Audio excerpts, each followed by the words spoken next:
All right, so something I actually want to share is weaknesses.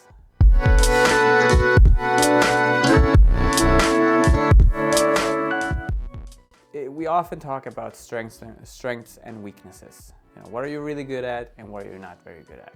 It is very easy to emphasize the weaknesses. A little short backstory. I have had a lot of doubts in things that I do.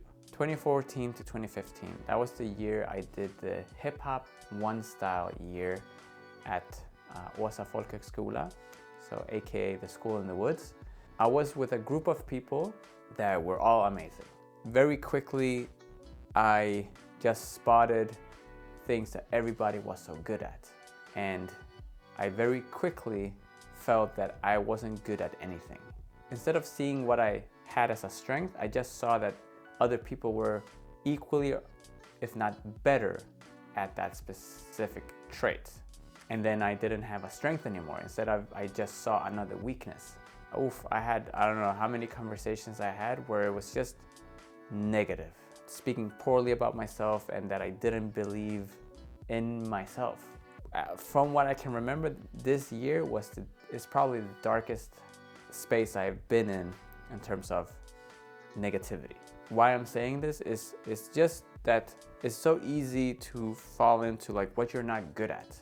And it's also easy that it stops there.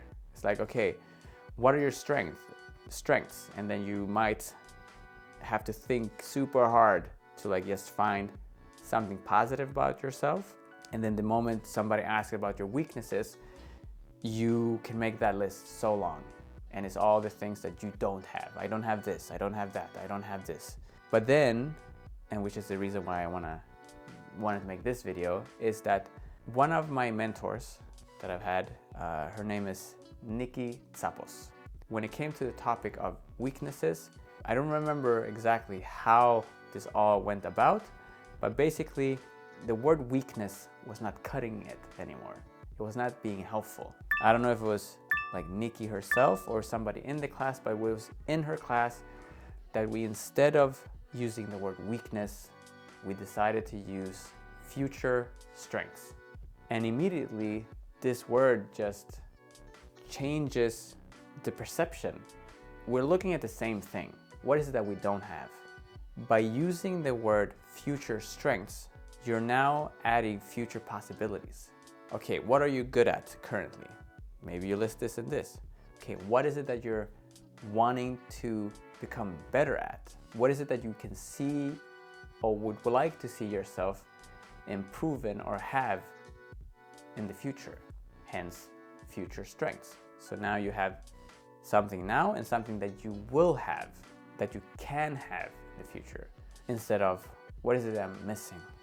This is how I choose to then now approach my practice, and if there's things I want to improve in, and that I am very careful with how I speak about myself. I'm trying to be more careful. All a matter of starting the work, and then we'll gradually get there. And also the future is unclear how long. It's just in the future. Just being aware of how we speak about ourselves. Something positive and something even more positive. What do I have now and what will I have in the future? Strengths and future strengths. That's what I wanted to share with you today.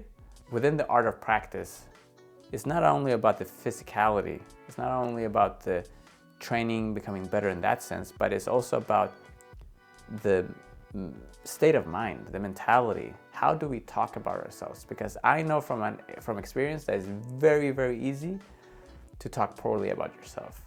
Almost fascinating how easy it is to, be supportive and helpful towards other people, but then towards yourself to not show that same amount of support and encouragement. Instead, it's very easy to be extremely hard on yourself. Be different towards yourself. Be nice. Be kind. You can do so much more than you think that you can, or that you give yourself credit for. Future strengths, speaking well about yourself and seeing things more positively. And this way, I think we'll be able to find out where our true potential is. And I'll see you in the next video.